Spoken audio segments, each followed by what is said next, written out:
Hər kəsə salam. Bu gün sizlərlə birlikdə kimya iş dəftəri 7-ci sinif 2-ci hissədən ümumiləşdirici tapşırıqları işləyəcəyik. Deməli, birinci tapşırıqdan başlayaq. Deyir ki, yoğunluğu müəyyən et. Fiziki hadisəyə aiddir. Yazmışam ki, B və D variantı. B variantında kondensasiya, C variantında da ki, havadan oksigenin alınması deyir. Kondensasiya bilirik ki, heç bir şey alınmır. Yəni sadəcə buxarın maye halına çevrilməsi idi deyəsən. Elə bilirəm. Sonra kimyəvi hadisəyə də ki, yazmışam ki, A və C variantı qızğırma və mis əşyanın səthinin yaşıl örtü ilə örtülməsi. Qızğırma ümumiyyətlə bir-iki kimyəvi hadisəyə aiddir. Onun əlamətlərindən biridir. Burada da ki, yaşıl örtü ilə örtülməsi dediyi üçün, yəni rəng əmələ gəlir. Ona görə bunu kimyəvi hadisəyə aid eləyirik. İkinci tapşırıqda deyir ki, şagird əhəng suyuna şüşə borudan istifadə etməli üfürdü. Bu zaman məhlulda ağ bulantı əmələ gəldi. Bu qarışığı süzüb ağ rəngli bərk maddəni ayırdı. Onun üzərinə bir qədər xlorid turşusunu əlavə etdi. Bu zaman qaz qabarcıqları ayrıldı. A variantında deyir ki, mərhələlərin fiziki və ya kimyəvi hadisə olduğunu müəyyən et. Burada birinciliyə baxırıq ki, ağ bulantı əmələ gəlib, yəni elə bir rəng kimi bir şey olub deyəsən, rəng əmələ gəlib. Ona görə kimyəvidir. İkinci, ağ rəngli bərk maddə ayrılıb, yəni sadəcə maddə ayrılıb, fizikidir. Üçüncüdə də ki, qaz ayrılması baş verib, yəni kimyəvidir. B variantında deyək ki, reaksiyalar zamanı hansı əlamətlər müşahidə olundu, yəni rəng əmələ gəldi, bir də ki, qaz ayrılması baş verdi. C variantında bizə bunu müəllim başa salmışdı. Ona görə yəni istəsəz beləcə yaza bilərsiniz. D variantında birinci mərhələdə ağ bulantı ilə bərabər suyun da alındığı nəzərə alaraq reaksiyanın söz tənliyini yaz. Deyir ki, əhəng suyuna şüşə borudan istifadə etməli üfürdü. İlk öncə bu birinci hissədir. Əhəng suyuna üfürdü deyir.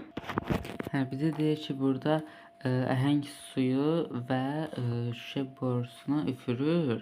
Yəni əhəng suyu üstə gəlsin, üfürəndə biz karbon qazı eləyirik də. Məsələn, deyir ki, nəfəs alanda oksigeni uduruq, nəfəs verəndə də ki, karbon qazını buraxırıq. Yəni burada üfürürüksə karbon qazı olur. Sonra axırda da ki, əhəng daşı üstə gəlsin, su əmələ gəlir.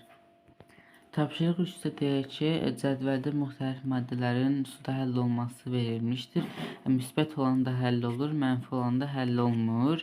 Burada bizə maddələri verib, suda həll olmalarını verib. Deyir ki, hansı məhlullar qarışdırdıqda çöküntü alınır. Müəllimə bizə demişdi ki, ilk öncə birinci bura baxırıq, sonra axıra baxırıq. Məsələn, yəni barium sulfat. Burada baxırıq ki, suda həll olunur. Xlorid kalyumdakı xlorid kalyum. Yəni məsələn, burada kalyum xlorid suda həll olur. Əgər biri suda həll olur, digəri suda həll olmursa, bu zaman çöküntü alınır. Əgər ikisi də məsələn suda həll olur, ya da ki suda ikisi də həll olmursa, bu zaman çöküntü alınmır. Məsələn, burada buna baxaq. Deyir ki, kalsium xlorid. Kalsium xloriddə suda həll olur. Nitrat, kalyum nitratı isə suda həll olur. Yəni ikisində də həll olduğu üçün çöküntü alınmır.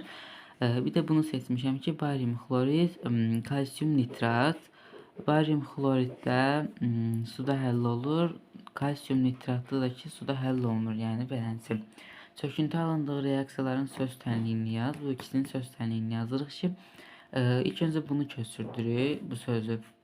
Sonra dediyim kimi barium sulfat yazırıq. Bir də ki, xlorid, kalyum xlorid yazırıq. Barium sulfat üstə gəlsin, kalyum xlorid. Burada da indisi yazırıq bunu. Barium nitrat üstə gəlsin, kalsium xlorid. Yazırıq ki, barium xlorid, kalsium nitrat.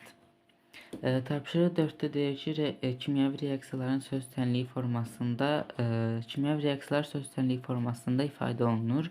A variantında reaksiyanın, aşağıdakı reaksiyanın hissəcik modelinə əsasən söz tənliyini tərtib et. 1-2, burada azot və hidrogeni birləşdirəndə amonyak əmələ gəlir. Və burada bizə istiliyin ayrılmasını, durmasını demədiyi üçün mənfi G müsbət G yazmırıq.